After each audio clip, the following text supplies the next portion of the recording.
আসসালামু আলাইকুম। বরাবরের মধ্যে আমি হাজির হয়েছি আপনাদের লাইভ ক্লাস টেনে। কই স্যার?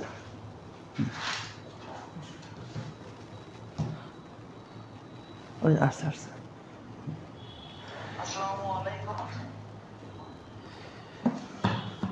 আপনারা লাইভটি সম্পূর্ণ ক্লিয়ার দেখতে পাচ্ছেন কিনা অবশ্যই জানাবেন, এবং কে কোথা থেকে দেখছেন, এবং লাইভটি অবশ্যই শেয়ার দেবেন। আমরা আজকে আলোচনা করব 16তম শিক্ষক নিবন্ধন প্রিলির গণিত অংশের ব্যাখ্যাসহ সমাধান কলেজ লেভেল নিয়ে আলোচনা করব। আমরা আমাদের আলোচনা শুরু করি। আমরা 1 নম্বর প্রশ্ন দেখতে পাচ্ছি। এখানে 4টি সংখ্যা দেওয়া আছে। সংখ্যাগুলোর মধ্যে কোন সংখ্যাটি সর্বোচ্চ সংখ্যক উৎপাদক রয়েছে? তাহলে এখানে যে সংখ্যাগুলো রয়েছে প্রত্যেকটি সংখ্যার যে সংখ্যাটি সর্বোচ্চ সংখ্যক উৎপাদক রয়েছে বা গুণনীয়ক রয়েছে সেই সংখ্যাগুলো আমরা নির্ণয় করব। আমরা এখানে দেখতে পাচ্ছি, আমরা যদি দেখি এখানে আমরা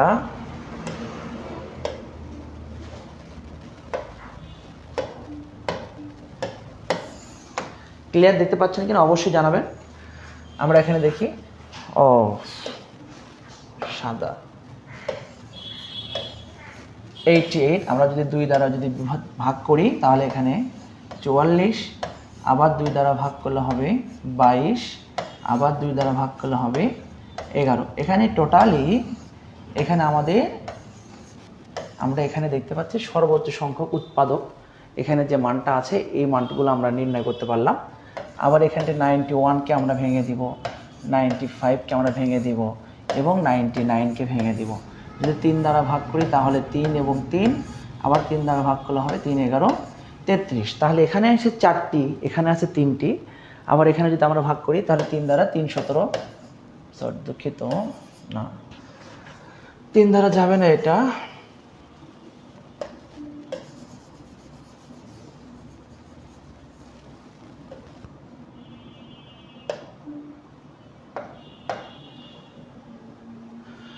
একানব্বই এবং 95কে যখন আমরা ভাগ করব, এখানে ভাগ করলে আমাদের ভাগশেষটা এখানে আমাদের যে গুণনীয়ক থাকবে সেই গুণনীয়কগুলো অবশ্যই এই দুটার চাইতে ছোট হবে। আপনারা এভাবে একটু গুণনীয়কগুলো বের করে নেবেন। বের করে দেখবেন যেটার গুণনীয়ক সব থেকে বেশি ওইটাই হচ্ছে আমাদের সর্বোচ্চ সংখ্যক উৎপাদক রয়েছে। অর্থাৎ উৎপাদক এবং গুণনীয়ক একই জিনিস।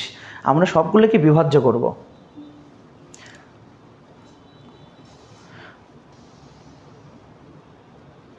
একটু খেয়াল করুন, এখানে লেখা আছে একটি সরলরেখার উপর অঙ্কিত বর্গের ক্ষেত্রফল ওই সরলরেখার 1/3 উপর অঙ্কিত বর্গের ক্ষেত্রফলের কত গুণ? তাহলে একটি সরলরেখার উপর অঙ্কিত বর্গক্ষেত্র, আমরা যদি একটি সরলরেখার উপর বর্গক্ষেত্র অঙ্কন করি, একটি সরলরেখার উপর যদি আমরা একটা বর্গক্ষেত্র অঙ্কন করি তাহলে এই সরলরেখার যদি একটা বাহু এ হয় এটার ক্ষেত্রফল হবে বাহু স্কোয়ার। এই সরলরেখা ওই বর্গের ক্ষেত্রফল হবে বাহু স্কোয়ার। এখন এই সরলরেখাকে যদি আমরা 3টা ভাগে ভাগ করি তাহলে এই একটা অংশ, অর্থাৎ এই একটি অংশ হবে হচ্ছে a/3। অর্থাৎ এখানে যদি একটা বর্গক্ষেত্র তৈরি করি তাহলে এটার ক্ষেত্রফল হবে a/3 হোল স্কোয়ার, অর্থাৎ a²/কত 9। তাহলে সরলরেখার 1/3 উপর অঙ্কিত বর্গক্ষেত্রের ক্ষেত্রফলের কত গুণ, অর্থাৎ পূর্বের ক্ষেত্রফলের এটা কত গুণ হবে এই মানটা নির্ণয় করার জন্য এখানে আমাদের 9 দ্বারা গুণ করতে হবে। এই 9 এবং এই 9 যখন কেটে যাবে তাহলে আমাদের পূর্বের ক্ষেত্রফলটা বের হবে। এই জন্যই আমরা বলবো এই ক্ষেত্রফলটা যে মান দ্বারা গুণ করেছি এত গুণ, যেহেতু 9 দ্বারা গুণ করেছি অতএব এখানে 9 গুণই হবে। আপনারা আমাদের সাথে লাইভে কে কে আছেন অবশ্যই কমেন্ট করে জানাবেন। আপনাদের উদ্দেশ্যে একটা অঙ্ক দিলাম, আপনি একটু সমাধান করে বের করার চেষ্টা করেন।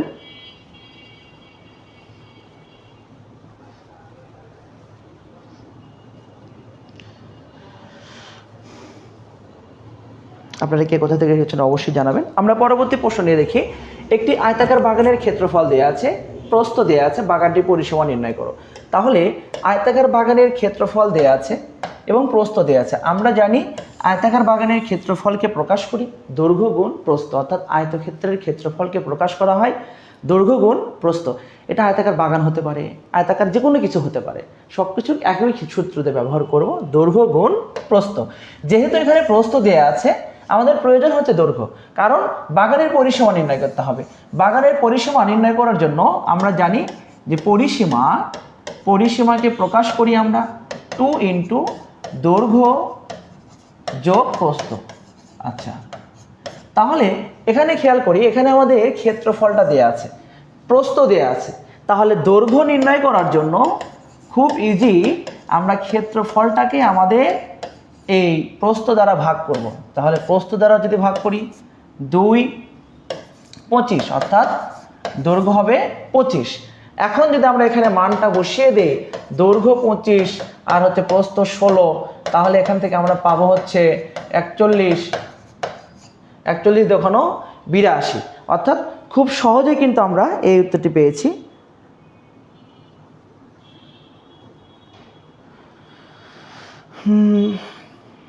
আপনারা কোথা থেকে দেখছেন অবশ্যই জানাবেন।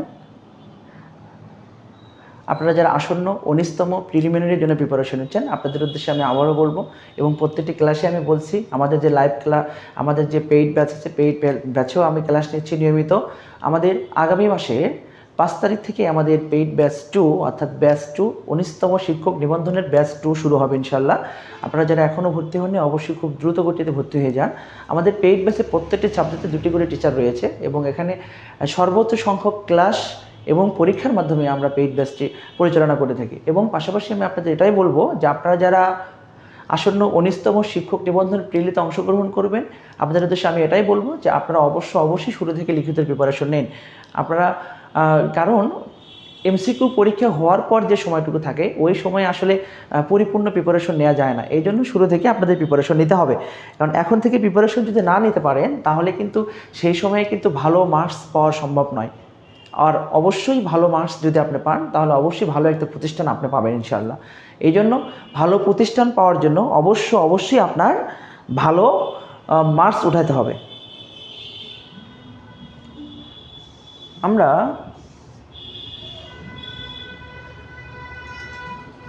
এই প্রশ্নটা দেখার চেষ্টা করি।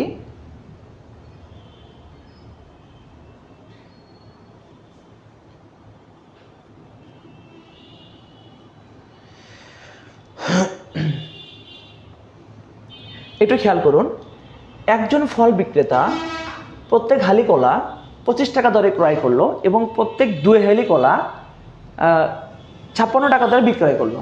এখন এই ক্রয় আর বিক্রয়ের ক্ষেত্রে আমি বরাবরই বলে আসছি, যে কয়টি ক্রয় করবে ওই কয়টি বিক্রয় করবে, অর্থাৎ সেম সিমিলার মানটা আমরা নির্ণয় করব। যেহেতু এখানে আমরা দেখতে পাচ্ছি একজন ফল বিক্রেতা প্রত্যেক হালি মানে 1 হালি কলা ক্রয় করেছে। আচ্ছা, তাহলে আমরা লিখে ফেলি এখানে যে 1 হালি কলার ক্রয় মূল্য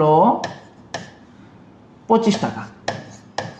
আচ্ছা, তাহলে 1 হালি কলার বিক্রয় মূল্য, তাহলে এখানে প্রত্যেক 2 হালি কলার বিক্রয় মূল্য দেওয়া আছে। আমরা 1 হালি যদি বিক্রয় মূল্য বের করি, তাহলে অবশ্যই 2 দ্বারা ভাগ করব, এত টাকা। তাহলে দেখতে পাচ্ছি ক্রয় মূল্য 25 টাকা, বিক্রয় মূল্য 28 টাকা। যেহেতু বিক্রয় মূল্য বেশি, তাহলে অবশ্যই লাভ হবে। তাহলে শতকরা লাভ হবে। আমরা জানি শতকরা লাভের সূত্র যে ক্রয় মূল্য মাইনাস বিক্রয় মূল্য, দুঃখিত, এখানে বিক্রয় মূল্য মাইনাস ক্রয় মূল্য লিখতে হবে।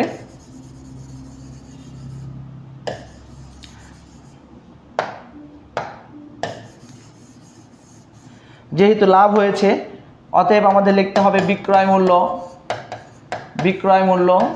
মাইনাস ক্রয় মূল্য। এখানে শতকরা বলেছে, এই জন্য আমরা 100 দ্বারা গুণ করব এবং ক্রয় মূল্য দ্বারা ভাগ করব। দেখেন অঙ্ক শেষ। তাহলে 28 মাইনাস 25 গুণ 100, ক্রয় মূল্য 25 টাকা, 4 25 100, তাহলে এখানে 3 গুণ 4, অর্থাৎ 3 4 12, শতকরা 12% লাভ হয়েছে। তাহলে এই টাইপের অঙ্ক অর্থাৎ এই টাইপের অঙ্ক যখন আসবে তখন আপনারা অবশ্যই এইভাবে করবেন, অর্থাৎ যে কয়টি ক্রয় করবে ওই কয়টি যাতে বিক্রয় করে, অর্থাৎ দুইটা যখন সেম হবে তখন আপনি সিমিলার সংখ্যক জিনিসের ক্রয় মূল্য এবং বিক্রয় মূল্য, যদি ক্রয় মূল্য বেশি হয় তাহলে হবে হচ্ছে ক্ষতি, আর যদি বিক্রয় মূল্য বেশি হয় তাহলে হবে হচ্ছে লাভ। আর আমরা এই ফরম্যাট দিয়ে করব, অর্থাৎ যদি শতকরা লাভ হয় তাহলে বিক্রয় মূল্য থেকে ক্রয় মূল্য বাদ দিব, আর যদি শতকরা ক্ষতি হয় ক্রয় মূল্য থেকে বিক্রয় মূল্য বাদ দিব। শুধু এটা মাথায় রাখবো। আমরা পরবর্তী প্রশ্ন বলছে 10% সরল মুনাফায় 2000 টাকার এক বছরের মুনাফা কত? 2000 টাকার এক বছরের মুনাফা কত? মুনাফা মানে ইন্টারেস্ট, আর যেটাকে বলা হয় আমাদের লাভ, যেটা সরল মুনাফা, সিম্পল ইন্টারেস্ট। সিম্পল ইন্টারেস্ট, সরল মুনাফা, আমরা জানি সরল মুনাফার একটি সংক্ষিপ্ত সূত্র রয়েছে। এই সূত্রটিকে আমরা প্রকাশ করি I সমান পি আর এন দ্বারা। তাহলে পিটা কি? পি হচ্ছে প্রিন্সিপাল বা আসল, যে টাকাটা আমার গচ্ছিত টাকা, এটা আসল। যেহেতু ব্যাংক থেকে আমি 2000 টাকা নেওয়া হয়েছে, এই টাকাটাকে বলা হয় আসল, 2000 টাকা। আচ্ছা, কত পার্সেন্ট? 10%, মানে মুনাফার হার 10%। আমরা অবশ্যই এটাকে ভেঙে দিব, 1/100 দ্বারা গুণ করব, এই শূন্য কেটে যাবে, তাহলে 1/10। এবং এখানে মুনাফা সময় এন সমান 1 বছর। ওকে, মানগুলো বসে দিলাম, 2000, 1/10, 1 বছর কেটে দিব, তাহলে হবে এখানে কত? 200 টাকা। ইজি। তাহলে এই টাইপের প্রশ্নগুলো যখন থাকবে তখন আপনারা কিন্তু এভাবে সমাধান করতে পারবেন। আপনারা কে কোথা থেকে দেখছেন অবশ্যই জানাবেন, এবং আপনাদের উদ্দেশ্যে আমি আবারও বলবো, আপনারা যারা আসন্ন 19তম প্রিলিমিনারির জন্য প্রিপারেশন নিচ্ছেন, আমাদের পেইড ব্যাচ 2 আগামী মাসের 5 তারিখ থেকে শুরু হবে ইনশাল্লাহ। আপনারা যারা এখন আমাদের পেইড ব্যাচে ভর্তি হননি, অবশ্যই আমাদের পেইড ব্যাচে খুব দ্রুত গতিতে ভর্তি হয়ে যান। এবং আপনারা যারা আসন্ন 19তম প্রিলিমিনারির মাধ্যম দিয়ে আপনারা ইন্টারেস্টের মাধ্যম দিয়ে শিক্ষক হতে চান, আপনারা, আমি মনে করব আপনারা অবশ্যই সঠিক গাইডলাইন আছেন। এবং আপনারা কিন্তু আমার হাতে দেখতে পাচ্ছেন একটি বই, আপনাদের জন্যই কিন্তু এই বইটি সম্পূর্ণ PDF ফ্রি করে দেওয়া হয়েছে sadiqsir.com এ, www.sadiqsir.com এ এই বইটির PDF সম্পূর্ণ ফ্রি করে দেওয়া হয়েছে। আপনারা অবশ্যই ওয়েবসাইটে ঢুকে বইটি দেখবেন, যদি বইটি ভালো লাগে তাহলে বইটি অর্ডার করবেন। বইটিতে 1000 পৃষ্ঠা রয়েছে, মোটামুটি 1000 পৃষ্ঠা রয়েছে। আপনারা কিন্তু বইটি দেখে, PDF দেখে যদি ভালো লাগে, যদি মনে হয় বইটি বেস্ট, তাহলে অবশ্যই বইটি অর্ডার করবেন। আপনারা অবশ্যই PDF দেখে বইটি ভালো লাগলেই অর্ডার করবেন। আমরা পরবর্তী প্রশ্ন দেখি, ত্রিকোণমিতিক অনুপাত। ত্রিকোণমিতিক অনুপাত খুবই ইম্পর্টেন্ট, প্রত্যেকটা পরীক্ষায় একটি করে রয়েছে। আমি আপনাদের এটা ম্যাজিক্যালভাবে শেখাবো যে এইটা থেকে ত্রিকোণমিতিক অনুপাত 6টি, এটা আমি বারবার আলোচনা করেছি। যদি এই 6টি অনুপাত আপনি জানেন তাহলে কিন্তু এখান থেকে যে কোনো প্রশ্ন উত্তর করতে পারবেন, শুধু 6টি অনুপাত জানা লাগবে। তাহলে ত্রিকোণমিতি একটি সমকোণী ত্রিভুজের 6টি মানে বাহুগুলোর অনুপাত।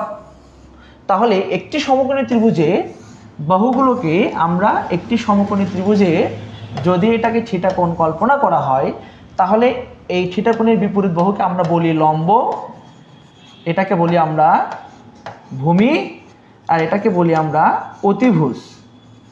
আচ্ছা, তাহলে এই সমকোণী ত্রিভুজে আমরা ত্রিকোণমিতিক অনুপাত 3টি মনে রাখতে পারলে বাকি 3টি এমনি মনে রাখতে পারবো, কারণ আমরা জানি যে সাইন থিটা সমান লেখা যায় লম্ব ডিভাইডেড বাই অতিভুজ। আপনাদের এটা মনে রাখতে হবে। যেহেতু এখানে এ কোণের কথা বলছে, আমরা এটাকে এ কোণ ধরে নিই, তাহলে এখানে সাইন এ ব্যবহার করলাম। তারপর কস সমান আমরা লিখতে পারি ভূমি এবং অতিভুজের অনুপাত, এবং ট্যান সমান লিখতে পারি আমরা লম্ব এবং ভূমির অনুপাত। তাহলে বাকিগুলো কি? কসেক হবে সাইনের উল্টা, মানে অতিভুজটা উপরে হবে, লম্বটা নিচে হবে। সেক হবে কজের উল্টা এবং কট হবে ট্যানের উল্টা, মানে ট্যানের উল্টা মানটা। তাহলে এখান থেকে আমাদের মানগুলো কিভাবে নির্ণয় করা যায় একটু খেয়াল করুন। এখানে দেয়া আছে 3 cot a, আচ্ছা 3 cot a ইকুয়াল টু 4, তাহলে cot a ইকুয়াল টু লেখা যাবে 4/3। তাহলে cot কোন বাহুর অনুপাত? ট্যান যদি লম্ব এবং ভূমির অনুপাত হয়, cot হবে ভূমি এবং লম্বের অনুপাত, ভূমি এবং লম্ব। তাহলে ভূমির পজিশনে ভূমির মান বসিয়ে দিব, লম্বর পজিশনে লম্বের মান বসিয়ে দিব। এখন আমাদের প্রয়োজন অতিভুজ। অতিভুজ সমান লিখি বর্গমূল লম্ব স্কোয়ার প্লাস ভূমি স্কোয়ার, অর্থাৎ 25 ইজ ইকুয়াল টু 5। এখন আমাদের বের করতে বলছে সাইন লম্ব ডিভাইডেড বাই অতিভুজ। লম্ব এখানে 3, অতিভুজ এখানে 5, উত্তর হবে আমাদের 3/5। অর্থাৎ আমরা ত্রিকোণমিতিক অনুপাত যেটা দেয়া থাকবে ওইটাকে আমরা ত্রিভুজে কনভার্ট করব, তারপর যে অনুপাতের মানটা নির্ণয় করতে বলবে ওই অনুপাতের মানটা বসিয়ে দিয়ে উত্তরটা বের করে ফেলবো।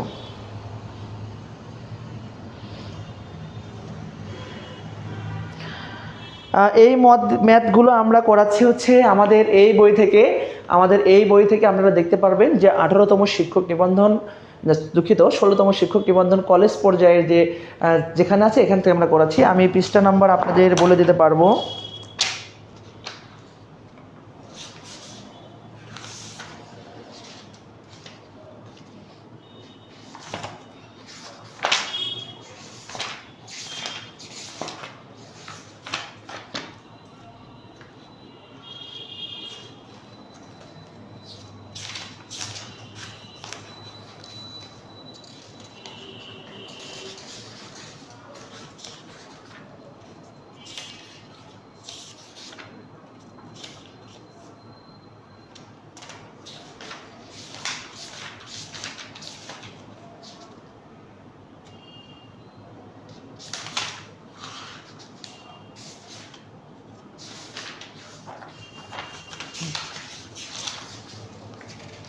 আমাদের এই বইয়ের 216 পৃষ্ঠায় আপনারা এই অঙ্কগুলো দেখতে পাবেন। হ্যাঁ, ধন্যবাদ, একজন কমেন্টস করে 216 পেজ, হ্যাঁ এখানে আপনারা পাবেন। এখানে তাহলে আমি আবারও বলি, ত্রিকোণমিতিক অনুপাত যেটাই থাক না কেন, আমরা ত্রিকোণমিতিক অনুপাতকে সরাসরি একটা সমকোণী ত্রিভুজে কনভার্ট করব, কনভার্ট করে তারপর আমরা এই সমাধানগুলো করার চেষ্টা করব। আমরা পরবর্তী প্রশ্ন, আমরা এই প্রশ্নটা দেখি। আমি বলেছিলাম বীজগণিতীয় রাশি করার জন্য আমাদের বীজগণিতের সূত্রের কোনো বিকল্প নেই। বর্গ অথবা ঘন নির্ণয় করার জন্য আমাদের অবশ্যই বর্গ সূত্র এবং ঘন সূত্রগুলো জানতে হবে। এখানে আমরা দেখতে পাচ্ছি a কিউব মাইনাস b কিউবের মান নির্ণয় করতে বলছে। আমাদের a কিউব মাইনাস b কিউবের যে সূত্রটা, এই সূত্রটা আমাদের জানতে হবে। এখানে দেয়া আছে m cube minus n cube, আমরা জানি a minus b whole cube plus 3ab into a minus b। তাহলে এখান থেকে আমরা লিখতে পারবো এইটার মান হচ্ছে x হোল কিউব 3, এটার মান হচ্ছে 6x স্কোয়ার, এটার মান দেয়া আছে হচ্ছে x। তাহলে x হোল কিউব প্লাস এখান থেকে আমরা মানটা নির্ণয় করতে পারবো, এই মানটা আমরা কিন্তু বের করেছি। তাহলে এটা নির্ণয় করা কিন্তু খুব ইজি ছিল, জাস্ট আমরা সূত্রটা মনে রাখবো। সূত্রটা মনে রাখলে কিন্তু অঙ্কটা করতে পারবো। এই টাইপের বীজগণিতীয় রাশিমালার ক্ষেত্রে অবশ্যই সূত্রগুলো খুবই গুরুত্বপূর্ণ। আপনারা অবশ্যই সূত্রগুলোর খুব আলাদা জোর দেবেন।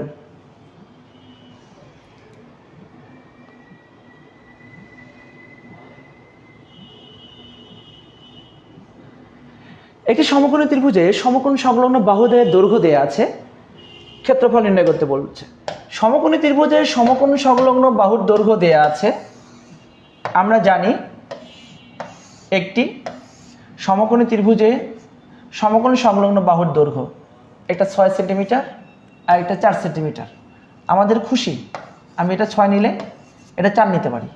আমরা জানি সমকোণী ত্রিভুজের ক্ষেত্রফল সমান লেখা যায় হাফ ইন্টু ভূমি গুণ উচ্চতা। আমরা কিন্তু এখানে সরাসরি মানটা বসিয়ে দিতে পারি, এই যে তাহলে এটা যদি কেটে দিই, এই যে বর্গ সেমি, খুবই ইজি ছিল। সমকোণী ত্রিভুজের ক্ষেত্রফল সমান লেখা যায় হাফ ইন্টু ভূমি গুণ উচ্চতা। আমরা পরবর্তী প্রশ্ন দেখি।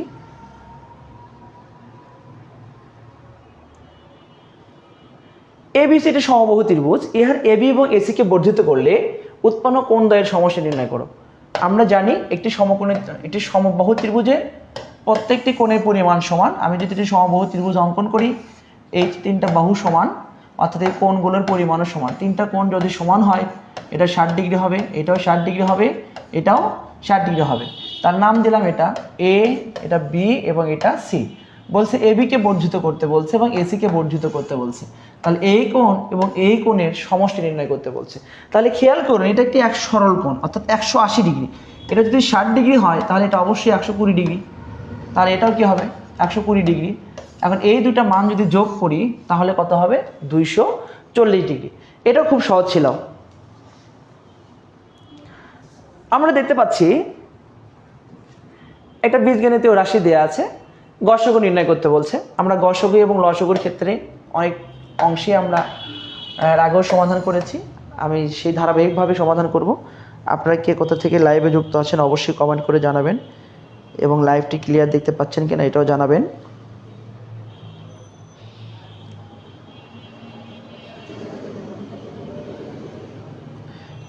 এবং আপনাদের মূল্যবান মতামত আপনারা অবশ্যই কমেন্ট বক্সে জানাবেন। আপনাদের উদ্দেশ্যে আবারও বলবো, আপনারা কিন্তু আমাদের বইটির সম্পূর্ণ পিডিএফ sadissir.com পেয়ে যাবেন।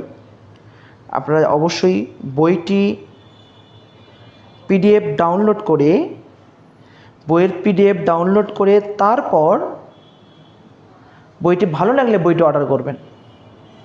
আমরা এখানে তিনটা রাশি দেখতে পাচ্ছি। প্রথম রাশি লিখলাম x² - 3x, x কমন নিলে হবে x - 3। দ্বিতীয় রাশিটা দেখতে পাচ্ছি x² - 9। আমরা যদি এখানে সূত্র দিই, এই 3² অর্থাৎ a² - b² এর সূত্র a + b * a - b। আমরা কিন্তু তৃতীয় রাশি লিখতে পারি এখানে।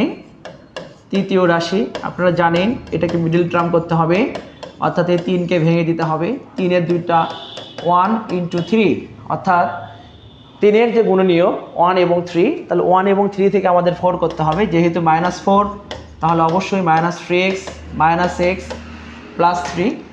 আমরা এখান থেকে যদি প্রথম দুইটার মধ্যে যদি আমরা একটা x কমন নেই, দেখতে পাচ্ছি x - 3, এবং এখানে কোনো কিছু কমন যায় না। কোনো কিছু না গেলে একটি 1 কমন যায়। যদি সামনে প্লাস থাকে +1, যদি মাইনাস থাকে তাহলে -1।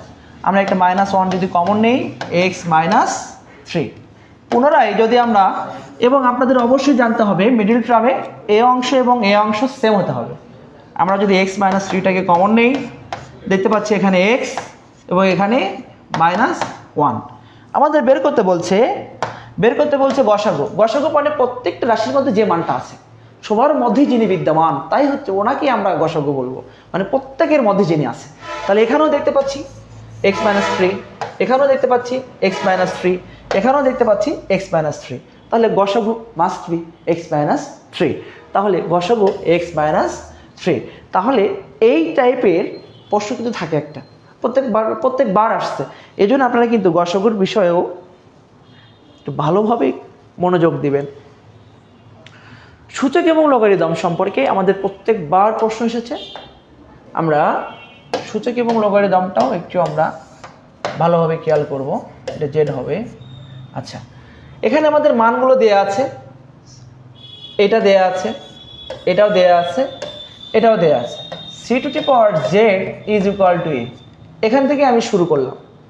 তাহলে c এর মানটা এখান থেকে দেখতে পাচ্ছি, শুধু c এর মান b⁴y। এখানে একটা পাওয়ার ছিল, এই পাওয়ারটা রেখে দিলাম, এইটা রেখে দিলাম। ওকে, এবার পাওয়ার এবং পাওয়ার গুণ করে দিলাম। আমরা জানি পাওয়ার এবং পাওয়ার গুণ হবে। এখন দেখতে পাচ্ছি b এর মান এখানে দেয়া আছে a⁴x, অর্থাৎ a⁴x। এখানে দেখা যাচ্ছে yz। ওকে, এবং এখানে আছে এ। এবার আমরা সবগুলো পাওয়ার যোগ করে দিব, তাহলে এক্স ওয়াই জেড, এখানে এ এর পাওয়ার হবে 1, কোনো কিছু নেই মানে 1 আছে। এবং আমরা জানি বেসগুলো যখন মিলে যাবে তখন ওই বেসটা বাদ, অর্থাৎ x y z is equal to 1। তাহলে আমরা এখানে মানটা পেয়ে গেলাম 1। আপনারা যারা আসন্ন 19তম প্রিলিমিনারির জন্য প্রিপারেশন নিচ্ছেন, আপনাদের উদ্দেশ্যে আমি আবারও বলবো, আপনারা আমাদের বইটি sadissir.com থেকে সম্পূর্ণ পিডিএফ ফ্রিতে ডাউনলোড দিতে পারেন এবং ফ্রিতে ডাউনলোড দিয়ে বইটি দেখতে পারেন। যদি বইটি ভালো লাগে তাহলে অবশ্যই বইটি অর্ডার করবেন। আমরা পরবর্তী প্রশ্নটা খেয়াল করি। সূচক এবং লগারিদম যে আপনাদের জন্য কতটা গুরুত্বপূর্ণ, আপনারা যারা বিশেষ করে আসন্ন 19তম প্রিলিমিনারির জন্য প্রিপারেশন নিচ্ছেন, শিক্ষক নিবন্ধন, আপনাদের জন্য সূচক ও লগারিদম অত্যন্ত গুরুত্বপূর্ণ। মিনিমাম 2টি প্রশ্ন পাবেন, সর্বনিম্ন 2টি প্রশ্ন এবং সর্বোচ্চ 3টি প্রশ্ন পেতে পারেন, মানে সর্বনিম্ন 2টি প্রশ্ন পাবেনই এখান থেকে। তাহলে আমরা এখান থেকে আমরা একটি সূত্র জানি, লগারিদমের definition, log a to the power x equal to c। আমরা বলতে পারি a to the power c is equal x, এটা আমরা বলতে পারি। লগটা আউট হয়ে যাবে, অর্থাৎ লগের মানটাকে সূচকের আকারে কনভার্ট করলাম, তাহলে এই মানটা এখানে আসবে এবং এই মানটা এখানে কনভার্ট হয়ে যাবে, লগটা মাঝখান থেকে হওয়া হয়ে যাবে, শুধু এটা মনে রাখবেন। তাহলে খেয়াল করুন, x এখানে পার হবে, এই মানটা এই পজিশনে আসবে, তাহলে 10 - 2, এখানে যদি পজিটিভ নেগেটিভ যাই থাকুক সব আসবে এখানে, into x, is 1 divided by 10 square, কারণ আমরা জানি a to the power -n is equal to 1 divided by a to the power n। শুধুমাত্র একটা পাওয়ারের মাইনাস থাকার কারণে ডিভাইডেড হবে এবং পাওয়ার যদি 2, 3, 4, 5, 6 যাই থাকুক না কেন সেই মানটা নিচে চলে আসবে। তাহলে এখান থেকে আমরা দেখতে পাচ্ছি 1 divided by 100 equal to x. এখন এই ভাগটা আমি একটু আপনাদের দেখাই। আমরা 1কে ভাগ করব 100 দ্বারা, 1-এর ভিতরে 100 যায় না, একটা দশমিক দিব, না গেলে এটা দশমিক দিয়ে দিলাম, দশমিক দেওয়ার কারণে এটা 0 দিব, 10-এর ভিতরেও যাচ্ছে না, যেহেতু যাচ্ছে না তখন এখানে একটা 0 দিব, এখানেও 0 বসিয়ে দিব, দিয়ে 10, যেহেতু যাচ্ছে না তাহলে আরও একটা 0 নেই, এবার দেখি একবার যাচ্ছে, এই তাহলে 0.1। তাহলে আমরা এইভাবে আমাদের সমাধানটি করতে পারি। আচ্ছা, আমরা দেখতে পাচ্ছি এটি ত্রিভুজাকৃতির জমির ক্ষেত্রফল দেয়া আছে, ভূমি দেয়া আছে, উচ্চতা নির্ণয় করতে বলছে। তাহলে ত্রিভুজ সমকোণী হোক বা সূক্ষ্মকোণী হোক এটা দেখার বিষয় নয়, যে ত্রিভুজের উচ্চতা দেয়া থাকবে ওই ত্রিভুজের ক্ষেত্রফল নির্ণয় করার জন্য হাফ ইন্টু ভূমি গুণ উচ্চতা, এই সূত্রটি আমরা ব্যবহার করব। যে ত্রিভুজের ভূমি এবং উচ্চতা আছে, অর্থাৎ এই ত্রিভুজের আমাদের উচ্চতা বের করতে বলছে, ভূমি 22 মিটার দেয়া আছে, তাহলে আমরা জানি ক্ষেত্রফল হাফ ইন্টু ভূমি গুণ উচ্চতা। ওকে, ক্ষেত্রফলটা এখানে বসিয়ে দিব, 2, 6, 4, তারপর এখানে হাফ ইন্টু 22, এখানে আমরা উচ্চতা বসিয়ে দিব, তাহলে এখানে যদি কেটে দিই তাহলে 1, 1, 2, 6, 4, এ পাশে মানটা গুণ আছে, এই পাশে ভাগ হবে, এখান থেকে আমরা উচ্চতাটা বের করে নিব, অর্থাৎ আমরা 24 ইজ ইকুয়াল টু উচ্চতা, অর্থাৎ উচ্চতা সমান 24। তাহলে যে কোনো ত্রিভুজ থাকলে ওই ত্রিভুজের ক্ষেত্রফল বের করব, যদি তার উচ্চতা এবং ভূমি থাকে তাহলে হাফ ইন্টু ভূমি গুণ উচ্চতার মাধ্যমে আমরা নির্ণয় করব। আপনারা যারা আসন্ন 19তম প্রিলিমিনারির জন্য প্রিপারেশন নিচ্ছেন, আমাদের উদ্দেশ্যে আমি আবারও বলবো, আমাদের আগামী মাসের 5 তারিখ থেকে পেইড ব্যাচ 2 ভর্তি হবে, মানে ক্লাস শুরু হবে ইনশাআল্লাহ। আপনারা যারা এখনও আমাদের পেইড ব্যাচ 2তে ভর্তি হননি অবশ্যই ভর্তি হবেন। আপনাদের জন্য স্পেশাল অফার চলছে 890 টাকা।